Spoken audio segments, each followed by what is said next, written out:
So, Bismillah ar-Rahman ar-Rahim, Alhamdulillah, wassalatu wassalamu ala Rasulillah wa ala alihi wa sahbihi ajma'in. In the name of Allah, the most gracious, the most merciful, peace and blessings be upon our Prophet, his family and his companions.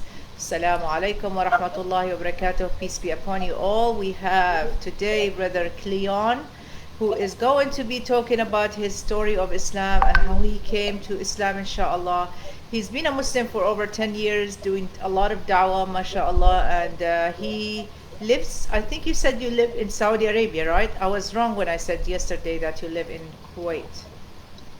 Yeah, I stay in Medina, and I just got stuck in Kuwait. I was here for 2 days in February, and then, the world blew up.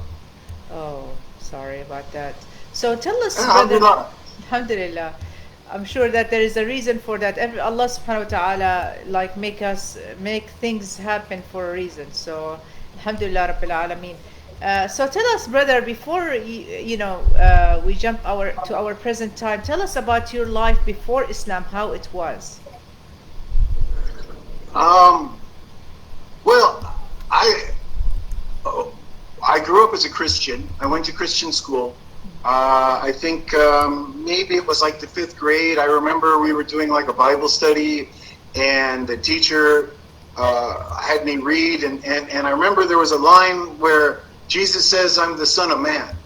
And so I asked, why does Jesus say he's the Son of Man? Why doesn't he say he's the Son of God? And the teacher told me that it was my fault for not believing, to don't question, to just believe. And that was probably the beginning of where I started actually exiting Christianity. By the time I had got out of high school, I remember thinking maybe I'm a Jew, right? Because the Jews say Jesus isn't the Son of God, and I hoped there was a God. Right. So I called the synagogue to talk to the rabbi and see if he would explain to me I didn't really know what did Judaism believe. And he had asked me if my mom was a Jew. And I said, no, of course not. And so he told me I wasn't able to become a Jew. And so at that time, we're talking probably like 85. I was going to college. Atheism was very big at that point. Right. We had the Big Bang, and we had all these theories that could explain existence, but didn't need God to become part of it. And I thought, well, these guys are a lot smarter than me, so there must be more. And I became an official agnostic. I don't believe there's such a thing as an atheist.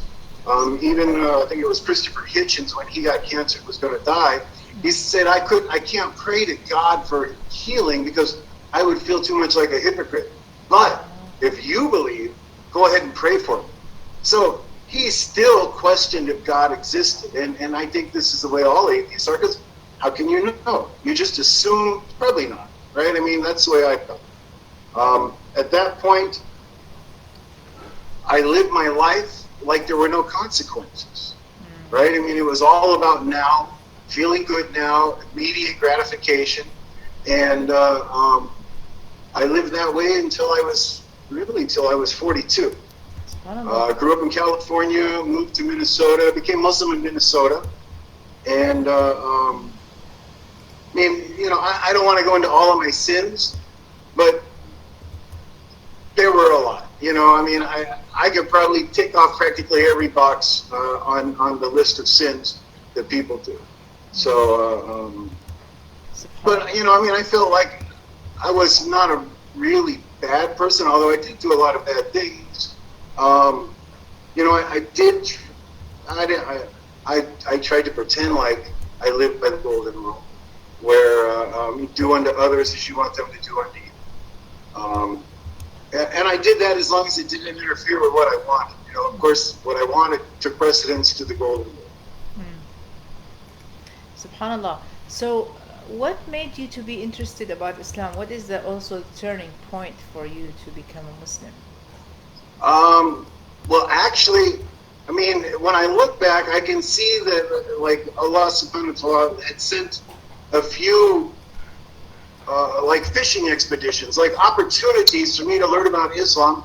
And of course, I ran away from. After 9/11, I hook, line, and sinker. I felt 9/11. My opinion. I remember telling my boss when he asked me about it was, let's go kill them. Right? They killed us. Let's kill them. I mean, that just seems fair to me. And then I realized that what I believed was probably not the truth. That there were a lot of tricks and a lot of lies going on. Right. That and maybe around say 2008, I became really sick. I had actually got candida in systemically, and it took a couple of years. I was like going to the Mayo Clinic, and they couldn't figure it out. Finally, they found a bunch of candida wrapping my spine and eating the bone. Oh my goodness. And they told me, that you're done. You can't work. You got to go. You got to go to the hospital first of all, right? Because if your spine collapses, you'll die. So you got to come right back to the. Because I did a test. They called me as I was pulling into work and said, "Please come back." And I said, "Well, I've lost so many sick days. I can't come back." She said, "You have to come back." And I said, "Well, look, the way you're saying it sounds like it's something really bad. So you just tell me what it is, and if I determine it's bad, I'll come right back." And she tried to not tell me and say that it was like policy. And I said, "But I don't care about your policy. I'm going to go to work." She said, "Well, here's the deal. You've got an infection in your spine. It could collapse and you'll die." And I said, "See, was that so hard? I'm coming back to the hospital right now." And I spent, several months recuperating from this. And during this time that I spent a few weeks in the hospital, and after that, I was at home. I had this thing they call a PICC line, where a nurse would come and give me intravenous medicine a couple times a day, and that went on for many months. And during this time, I wanted to not waste it, right? I thought, well, I'm not going to watch all this garbage TV, but I'll watch documentaries, with Discovery Channel and things like this. And it was on there, actually, where I don't know what it was about that year, but it was like everything was about Freemasonry and physics, the physics of how the world goes together, the theory of physics, and things like this. And there was a really great show called The Naked Archaeologist. And The Naked Archaeologist really cuts bare, he uses the Bible and archaeology from the Bible. But I think the guy might be a Muslim, because everything really comes back to show you that this is all going towards God, right? The real God, El, right? Or Elohim, as the Judaism calls it, the Bible calls it. And the science, there was the Hubble telescope. Back in the 50s, we calculated how much matter existed in the universe.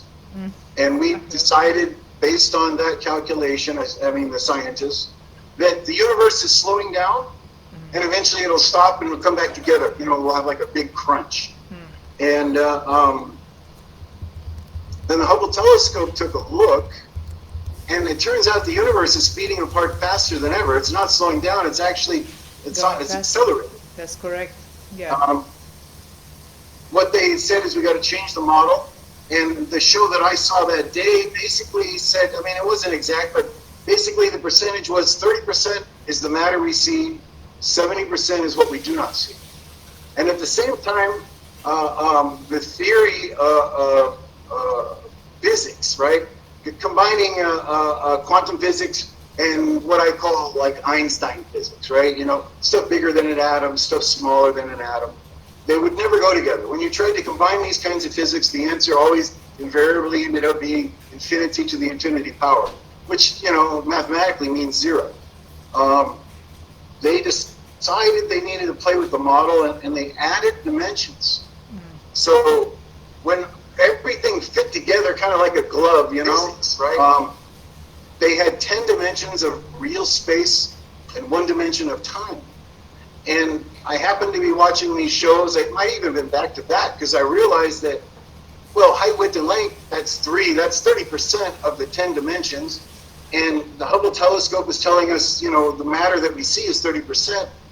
And it was at that point I said, wow, you know what? What is that 70% that we don't see? Maybe that is these parallel universes, which today, you know, I believe is more like maybe we would say the Jinn live. Maybe I thought that might be heaven and hell or whatever, but I understood that just because I can't see it doesn't mean it isn't real. Mm-hmm. And, you know, that's kind of the basis of being an atheist. If I don't see it, it's not That's real. right, yeah. So that put a little chink in my armor, so to speak, where I became a bit more open-minded. That same year, this was 2010, a lot of things happened. I don't want to go into all of them because it takes a long time to explain everything. But I saw a miracle. This is probably sometime in September. I don't know exactly. It all got a little confusing. It was kind of a crazy time in my life. But I saw this miracle with my son. And he was 19 at the time. I was picking him up from work. It was like 4 a.m. He was doing the graveyard. We were driving home. I remember we were heading east. And the moon was like really red. Unusually red. He mentioned it. Actually, he brought it up. He said, look at that moon. Have you ever seen it so red? And so I started paying attention to the moon, and it was very large, like God had grabbed it and pulled it close to us. And we talked about that, how strange it was. And while we were looking at it, it reminds me of kind of like the moon from E.T., you know, that big moon that's got the yeah, it's like that, right? It's like super large, like a movie star, you know, like from a movie. And it was red like an apple. And then it disappeared. And I was like, well, that's impossible, right? Because I'm very logical. It's impossible. It's behind this tree. We'll go past the tree. We'll see the moon. There's nothing weird going on. We got past the tree, and the moon wasn't there. And I said, you know what? We're going downhill. Even though it's kind of flat, Minnesota, where we were, off in the distance there's some hills. And because it's like on the horizon, the sun is just rising. It must have went behind the hills as we went downhill. So let's pull into the gas station at the bottom of the hill. We'll get some soda pops, and we'll go back to the top of the hill where we saw the moon, and it'll still be there. That's interesting. We pulled in the gas station, and the guy pulled in next to me, and he said, did you see what happened to the moon? And I said, thank God I'm not crazy. I thought there was something going on between us, and you know, it wasn't making sense. But, you know, other people were seeing this too. So we got our sodas, went to the top of the hill, and the moon was not there. I mean, I had a telescope. I knew what a lunar eclipse looks like. We would watch the asteroids and all of that kind of stuff, you know, because that was kind of like my little hobby, right? Along with the astronomy, the Hubble telescope, you know, we were into all that stuff. And the moon was gone.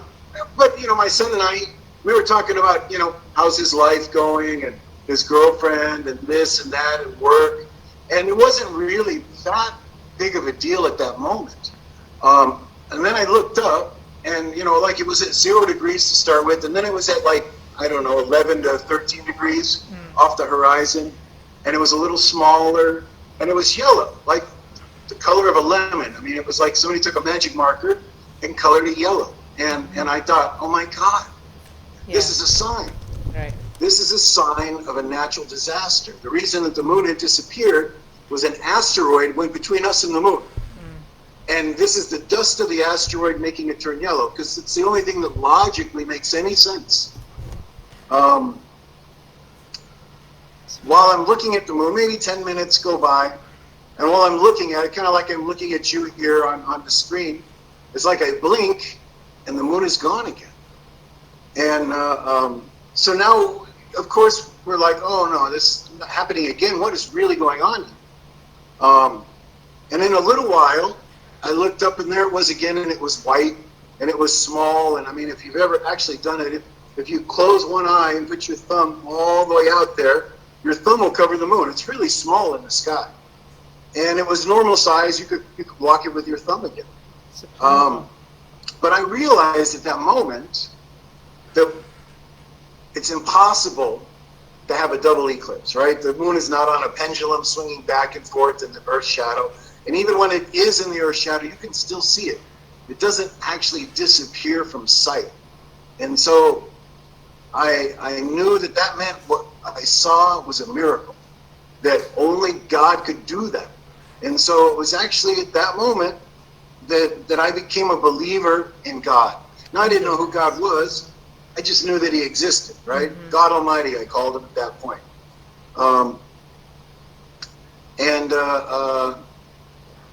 So we went home, didn't think a whole lot about it. I mean, yeah, God is real. And so now I started, getting books, different kinds of books, and doing readings of the different things that people say are God, trying to learn. Mm-hmm. It was like the next day, I had, I don't want to go into it, but I discovered that Lucifer is real, Iblis is real, right? And he's got this whole group of people that worship him, and yeah, they're real. They exist, and it works for them, right? I mean, the reason they do it is it's a shortcut to the money, right? Because when you're born, it's written how much money you're going to have. But what is not written is, when are you going to get that money? And so they do this as a shortcut, right? So instead of like, maybe you get $1 billion, but you only have 100,000 until you're 80, and you die at 85, and between 80 and 85, you get the rest of that billion. So you want it at 20 years old. This is why they do what they do.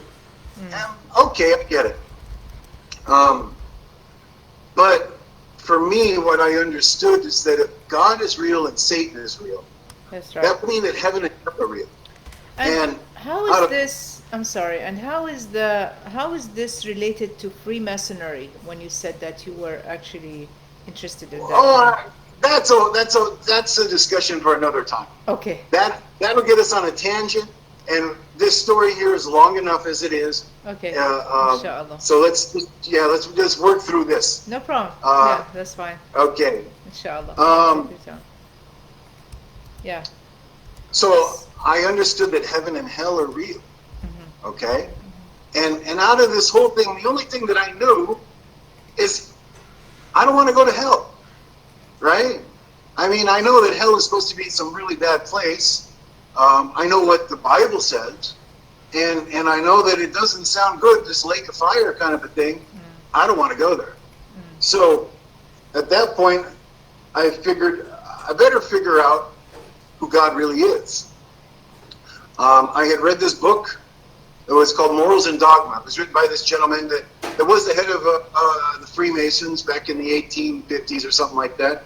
It's a very large book. I didn't read the whole book, but I did read parts of it, and part of my research about who is God and what religions. Mm-hmm. And in there is a quote, and this quote is that Lucifer is God, but unfortunately Adonai is also God.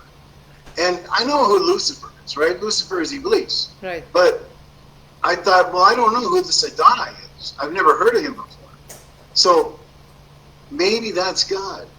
And I think it might have been like, I think Friday we saw this moon thingy. Saturday was like the whole Satan day. Sunday was like figuring things out. And Monday, I prayed, right? And I started feeling weird. I don't know why. It was just like a weird feeling, a little scary, kind of a feeling. It was about midnight, and now my wife at the time, we were atheists, and so I didn't want her to see me pray. So I went outside, and I stood next to my house in Rochester, Minnesota, and I prayed. Basically, I said, Adonai, if you're God, I would like to know. Please help me understand. Give me a sign. Show me something to let me know that you're actually God. So that was before you were introduced to Islam. So you were just talking to God, Allah. I think everybody was introduced to Islam on 9/11. Okay. right? Yeah. Everybody asked me if I knew about Allah, and it's like, of course I knew about Allah, right? I mean, it's people yell Allah Akbar and they blow themselves up. This is what we all knew about Islam. Now, it might not be right, and there are people that do that, and they don't understand Islam. But I knew at this point that 9/11 was a lie.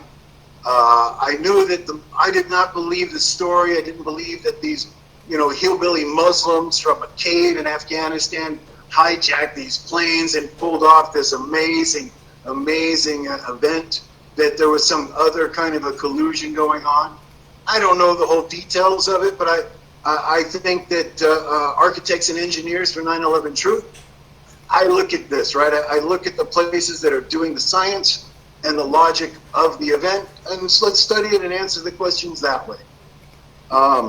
It could be an but anyway, job, get back to the story. On it was a Monday. So you were praying outside the house, right? And I was you were saying praying outside the house. I asked Adonai to help, and I looked up. It was like midnight, but I lived on a street with a lot of street lights. It was very well lit, and about 200 yards down, 200 meters down, I saw this little fuzzy thing, and so I thought I had like dust in my eyes. I rubbed my eyes and shook my head, right, to clear my vision, and I looked again, and this thing, this blur, was actually moving at me, and I thought, oh my God, I'm having a flashback, right? Like those college days are coming back to me, and so I shook my head again, and I rubbed my eyes even more, and I opened and I looked, and now this thing was like maybe 50 yards from me. So it's getting closer. It was coming very close, and at this time I could see it. A 10-foot square, like a piece of glass that you could see through, but it was like a funhouse mirror. And when you look through this, everything was wavy, right? It was all wavy. On the outside of it, though, everything looked normal. And I was kind of dumbstruck, right? I'm staring at this. It was like a flying piece of glass. I don't know how else to describe it. To me, that's what it looked like. And it got about 25 feet away from me. And then I realized, in the vernacular that I had at the time, I said, oh no, that's a demon. And, that technically would be a correct word. I saw, it was like, it was like Ghostbusters. It was really weird. It like hit me, just like Slimer hits the guy in Ghostbusters, except there's no slime. And it like hit me. Actually, I think it went into my house, right? Yeah, but it hit me, and it took all my energy. I believe these things are some sort of a negative energy form, because it sucked all of my energy. It was like I was drunk, and I had no energy. I couldn't even think about what happened. I just stumbled to my bed, and I crashed out, fell asleep. And I slept for about 12 hours. And I woke up and I felt hungover. Like, oh man, what happened? What happened? And then it was like, oh yeah, you saw that demon thing. Well, obviously this Adonai guy, he probably isn't God, because that is not the kind of a sign that I would expect that God would give. So, even though back in, university, the rabbi told me I couldn't be a Jew, maybe the Jews are right. Maybe the Old Testament, maybe this thing they call Jehovah is God. And so I remember praying. I stood up in my room and I prayed to Jehovah, and asking Jehovah if he was God to give me a sign. It took about maybe like 30 seconds after that, and my house phone. And I have a cell phone and a house phone. I don't answer the house phone. That's for the kids. And yeah. But I had a weird thought. What if God's calling? You prayed for a sign and the phone's ringing. And I laugh, because what a funny thought that is. But you better go answer it. So I had a little caller ID box, and I went to the phone. There was a guy's name, and he was I could see the city. It was like maybe 50 miles away. Nobody I knew. And I picked up the phone and I said, hello. And he said, I got a message last night that somebody at this number was in trouble. And I said, dude, that's a weird thing to say. Who are you? And he said, I'm so-and-so, and it matched the name on the box, and I'm a priest. And I went, oh my God, you're a priest. I just prayed to Jehovah, and you called. This must be a sign. I'm lost, I'm confused, I'm terrified. I see things people are not supposed to see. I think I'm suicidal because this is just too much for me to handle. I need answers about who is God. And he said, where are you? Which is weird because he told me you should know where I am. But I said, I'm in Rochester. And he said, well, I was there last night. But now I'm, at this other city, which I can't remember the name, but it was 50 miles away. And I said, yeah, I know where it's at.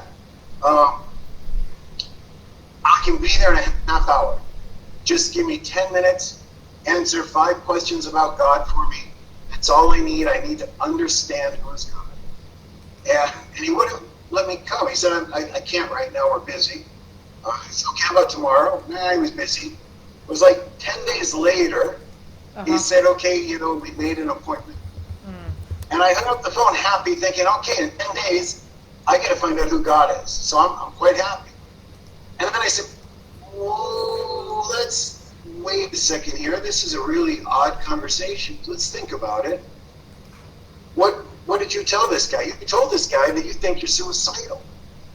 And if he's a holy man, a priest, or I don't care if you're a priest, an imam, a Buddhist monk, or whatever you are, if you're a holy man and somebody tells you they think you're suicidal, I think it's your duty to help that person at that moment so they don't kill themselves.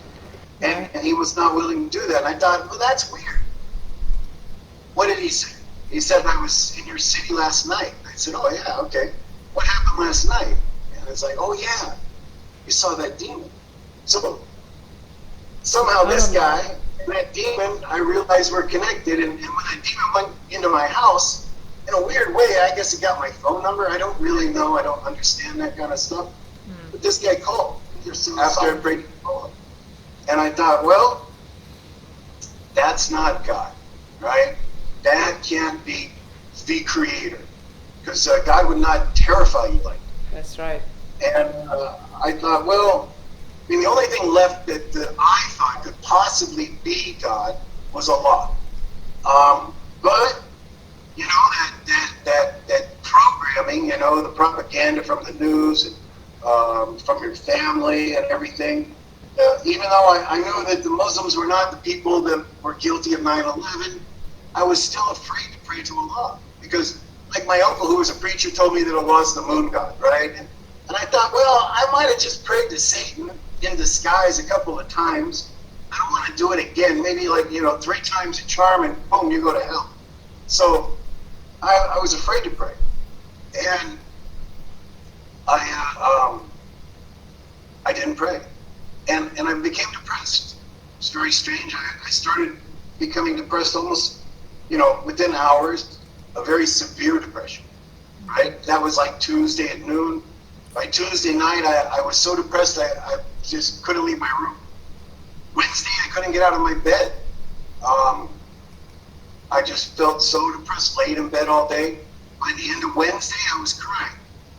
And I remember wondering, why are you crying, right? And if this is what people go through that are severely depressed, this is actually one of the most horrible feelings.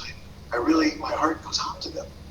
On Thursday, I couldn't stop crying. I basically laid in bed and cried all day Thursday. SubhanAllah, you were lost, yeah. Friday, I know the feeling. I got up Friday, and my bed was soaked. My first thought was that I wet the bed, and then I realized that these are tears, that I had spent all night crying, and everything was soaked from tears when I got up. And it was at that moment that, we have these, what I call disturbing thoughts, right? In Islam we call them whispers, and, the shaitan's whispering to you and things like this. But, and a term that's easily understood by everybody is, we all have disturbing thoughts that it's like, wow, that was, why did I think that? That was such a really weird, horrible thing to think. And, it's not necessarily us, right? These are kind of like outside influences that affect us. And I had this thought, and this thought said, you can't live like this. Life is not worth living if you have to go like this. There's only one thing you can do, that's kill yourself.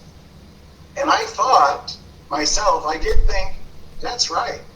I mean, if I have to live through every day where I'm crying and I can't even get out of my bed, what is the point of being alive? And so I started going through the logistics of how do you kill yourself, right? I mean, I had known people when I was growing up whose parents had committed suicide. Like this one guy, unfortunately, his mother hung herself in the garage. Kids came home from school and found her, and it was like severely traumatic. I would not want to do that to my kids. So I came up with a plan, and the plan was to take a lot of drugs out in the middle of the forest, and this is the best way to kill yourself. And I was like actually happy because I had solved this problem of depression. And then I had another thought, like, maybe it was like the little angel was whispering to me or something, I don't know. But the other thought was, wait a second, you saw the moon. You saw this miracle. You cannot deny it. You know that God is real. So if you kill yourself, you're going to go to hell. And there I was, stuck again at that same equation from a week earlier, where the only thing I knew was I didn't want to go to hell. So I thought, really, if Allah is Satan and you kill yourself, you're going to go to hell and meet him. And if you pray to him and he turns out to be Satan, you're going to go to hell and meet him.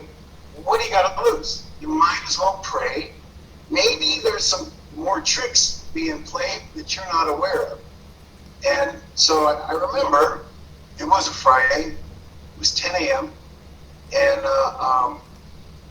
I stood up in my room and I put my hands together and I said, Allah, I'm lost. I'm confused. I'm suicidal. I see things that people are not supposed to see, and this is too much for me. And if you're God, I don't even know why I have to ask you this or tell you this, because you should already know. But if you are God, I'm begging you to help me. Give me something. And actually, at that exact moment, it felt like my heart was a balloon, and that Allah went, and my heart like literally expanded in my chest. Like this weird substance had been injected or blown into my heart, and the substance was called love. Now, this love was like practically solid, right? I mean, you love your mother, you love your children, you love your spouse, and that's a love you can't really touch with your fingers. But this was something you could touch. And I felt it. I mean, I literally felt my heart expand with it.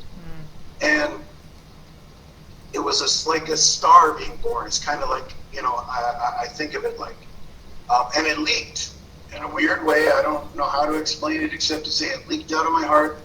And I felt this love in waves, like perfect sine waves traveling from my heart out to my hands, from my heart down to my feet, from my heart up to my head.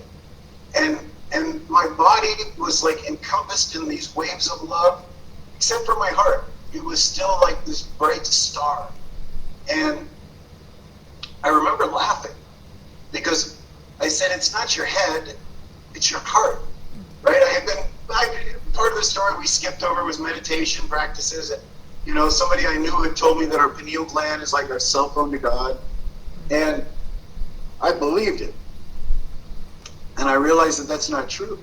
Now, the pineal gland is kind of a cell phone to like the universe, so to speak. But it's not your connection to God. Our connection to God is directly from our heart. And so I knew that our heart was our connection to Allah. I knew that Allah loved me because I felt it, right? And I believe He loves all of us this much. We might reject Him, but anytime that we seek Him out, that love is waiting for us. And I knew that Islam was the right religion because I use the word Allah when I pray. And I knew that, at least in my heart, I felt like, okay, I'm a Muslim. Although I really had no idea what it meant. I didn't know actually even what the religion of Islam was. You just felt that you surrendered to the true God. I wanted to know the truth, and I didn't care what the truth was. I just wanted to know the truth. Right. And I was not expecting it to be Islam, to be honest with you. When this whole journey started, I honestly did not believe Islam was the truth. But because the truth was more important to me than anything else, I was willing to accept whatever it was. And it was obviously Islam. Subhanallah. Now, I didn't know what Islam was. There was a masjid in town, and most of the people there were Somalis, and at that time, you know, they were very tribal. And so I was actually kind of afraid to go there. You know, maybe that was like whispers or something, you know, kind of, you know, at this point in your life, when people are really getting close to converting, those whispers take a very active role. Now, let me ask you again, which state was that in? Minnesota. Minnesota, okay. Yeah, sorry. There is a lot of Muslims in Minnesota. Yeah, there is a large community. There is a lot of Somali Muslims in Minnesota. And, yeah, so did you go to the masjid that day, or no, you didn't go? No, I didn't go to the masjid at all. I was afraid to go there. But there was a Pakistani restaurant that I liked, right? And I know they were Muslim, but they made a great gyro. So I know, right? I actually, what I did is I went to the restaurant, and you know, there's like a guy who seats you at your table, and I went up to the host or the maitre d', whatever you call the guy, and I said, "Hey, I'm a Muslim, but I have no idea what Islam is. Subhanallah. I need you to tell me what is Islam." And he said, "Oh no, don't ask me. I'm not a good Muslim." And he could see by the look on my face how, you know, I was very dejected and almost depressed that he couldn't answer my question. He said, "Oh, but wait, you know, I have a brother. He works in the library at the mosque, and we'll get him in touch with you, and he can answer all your questions." SubhanAllah. And it took a few days for us to get in touch because like I said, those whispers take a very active role at this time. And, you know, they were making us miss contacts and weird stuff. Anyways, after a few days, we finally did connect. He explained to me what Islam was, you know, the 5 pillars, the 6 particles. And I was like, dude, whatever you're telling me, I believe it. I know that Allah is God, and whatever is part of His religion, I'm cool with. I'm good. Just like, what do we got to do, right? I mean, you're like, I signed something in blood. How do I become a Muslim? And he said, well, we're not quite done. You know, there's one thing we really have to go over that we haven't touched on yet, and that's the Quran. And I said, okay, what about it? He said, the Quran is the actual words of God given to the angel Gabriel and relayed to the Prophet Muhammad sallallahu alaihi wasallam. And I said, no way. How do I know that, right? I mean, I knew in the Bible, there's some stuff about God, the real God, you know, Allah, God Almighty, is in there. But there's some stuff that's not about God that they say is about God. I can see that there's almost like 2 entities that are being called God. How do I know that didn't happen to the Quran? And he said, well, it's been passed down, word of mouth, since the time it was revealed. And I said, so what? The Torah has been passed down word of mouth since it was revealed, but yet I still don't think it's original. How do I know the Quran is original? And good he said question. a By lot the way, of things. This is a misconception. A lot of new non-Muslims actually ask these questions. So, what was the answer for that? Please, I'm sorry. Yeah. That's okay. That's a good question. I love that. Okay. Well, you see, the things that Muslims, especially born Muslims, believe about the Quran as why it's the proof that it's from God, does not answer the questions of a convert, right? Okay. This is stuff you were taught from a child that you believe, and, you know, I mean, it's the truth, but you accept it without question. And I don't accept anything without question. I question everything. And That's good. Yeah. so That's the right I told him this isn't working for me. If I can't I want to be a Muslim. I have a hard time with the idea of the Quran being from God's actual words. So give me some proof, right? I mean, you would not believe the week that I had. It's crazy. I know without a doubt, it's not that I believe. I actually know without a doubt in my mind that Allah is God. But I have a doubt about this Quran. So what can we do about that? And he said, I got a book at the library. Let's meet again tomorrow.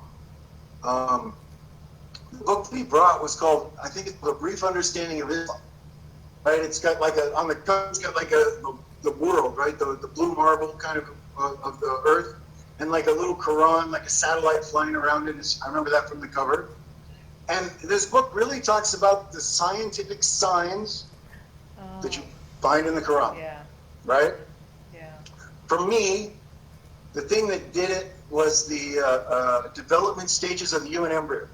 Right? Because everything that I was reading in there, I was basing it on, was it possible for a man 1,400 years ago to know this? Because if it was possible for him to know this, then how can I say that that's a miracle? But for myself, I was satisfied that a man 1,400 years ago could not know the 5 development stages described in the Quran of the human embryo. So accurate. And right, without an MRI machine. So it's like, okay, Prophet Muhammad sallallahu alaihi wasallam obviously did not know this unless God told him. So I accept it, right? And today, I find that for myself personally, there's an even better proof, which is that and this kind of hits home for you, the Dead Sea is the lowest land on earth. That's correct. Right? Yeah. Yes. Quran talks about this battle in 7 or 9 years between the Romans and the Persians at the lowest land on earth. Wow. And it turned out that happened to be the Dead Sea where that battle took place. That's true. And until we had satellites, until we had GPS that could map the whole world, it would be impossible for anybody to know that that's the lowest point on earth. Maybe in South America there was a point that was lower, right? So until the modern era of GPS, that could not be proven. But since it can now, I find that that's even a bit better of a scientific proof. I don't want to say these are scientific evidences. These are the scientific signs, because the Quran is a book of signs. So he said, okay, and I don't even remember what day it was. I think that was like the following Wednesday. And he said, I said, okay, I accept. Let's take my shahada right now. Wow. And he said, no, let's wait till Friday because everybody will come, right? I mean, at this masjid, there were so many people, they had to have 3 or 4 Jummahs. Right, just like many masjids in America, it requires more than 1 Jummah. We call them mega masjids. Huh? We call them mega masjids. Well, where I'm at in California, even the small masjids are this way. Right? Okay. It takes 4. You got one that starts at 12. Right, you got one that starts at 1, one that starts at 2, and the final starts at 3. Yeah. Simply because there's so many Muslims that will make it for Friday, although they don't make it during the week because of their work schedules and traveling takes a long time. I mean, it's not like I'm in Kuwait right now where there's a mosque just down, every 100 yards there's a mosque. It's not that way in America. Right. So you might have to drive an hour. I know I have a Muslim friend of mine. She has to go 100 miles to get to the closest masjid. She lives in California. Well, I live here in Virginia. We have a musalla over here that only opens on Friday, but to go to the bigger masjid, I have to drive about 35 minutes to get there. So, there are some places here, as you say, that they are like, you feel that you are remote like in a remote area, there's no masajid, no Muslims, nothing. So I totally understand, you know. Yeah. Yeah, America is a very large place. Right. You know, the distances are very large. It's half a continent. Well, see, he wanted me to wait till Friday, and I was like, no, wait. What if a bus hits me now? I told him, I go, you are wrong. And this is 100% correct. I was 100% correct. That's right. The second somebody wants to take a shahada, you give them shahada, because you never know what's going to happen in the next minute. Right? Right. I said, what if I get hit by a bus when I go home from here? Right? And then you didn't give me my shahada, and then I go to hell? That's not right. And he said, no, don't worry, it's not going to happen. Let's go on Friday. And he talked me into it. I was like, okay, Friday. But, like I told you, those disturbing thoughts, they very much become very active. And I thought like I was being watched. And I had all these very paranoid and crazy inputs coming in between that day and Friday. And on Friday, I was actually afraid to go to the masjid because I thought this weird thing that, you know, somebody would blow it up if I went to the masjid. So I didn't want innocent people to die. I didn't go to the masjid. I remember I went to this alley and like I put my hands up and I said, okay, you know, kill me. I win. You kill me, I win. It's okay.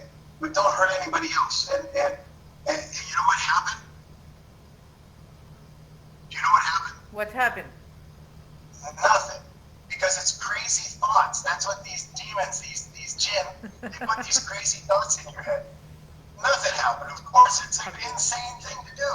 Right. Shaitan puts these ideas in us to hold us back, right? Yeah. Yeah. Right. It's either working to try and keep you from the right path. That's all that is. Right. And if you're experiencing them, now it's, you know, I can laugh about it today, but when you're experiencing them, it's very serious, very scary, and very troubling.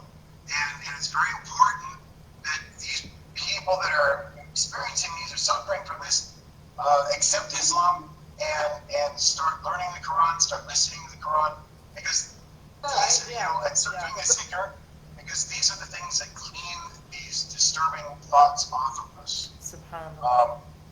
But anyways, he contacted me the next day, and he was like, okay, I get it. I tell you what, meet me at the park. So we met at the park right then. I took my shahada with him on a park bench. Allahu Akbar. That's the crazy story of how I became Muslim.